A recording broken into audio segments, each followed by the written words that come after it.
undergoing a soft coup, and the idea is to create a whole new set of laws and ignore the existing human rights laws and other laws under the pretext of pandemic preparedness and the biosecurity agenda.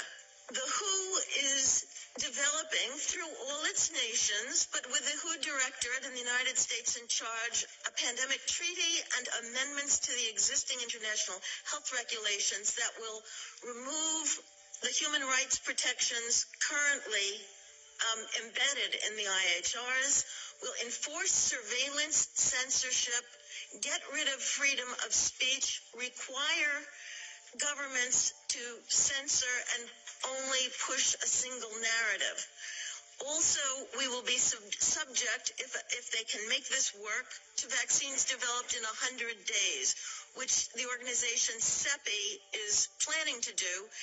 And one of the people who founded CEPI was Jeremy Farrar, who is now the chief scientist at the WHO, to bring this forward. Other things that amendments do is to bind the states so they're no longer recommendations but enforceable edicts. Provide a liability shield, get rid of intellectual property rights, move supplies from one country to another, enforce digital passports, and the Director General of WHO can demand that a pandemic or a potential pandemic exists. He can just declare it with no standards, and then countries around the world will have to obey.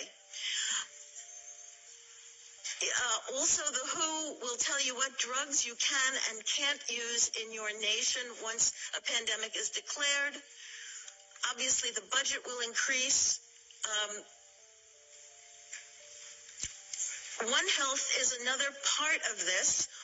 One Health is a concept that was created to enable the WHO, with these documents, to take over jurisdiction of everything in the world by saying that climate change, animals, plants, water systems, ecosystems are all central to health.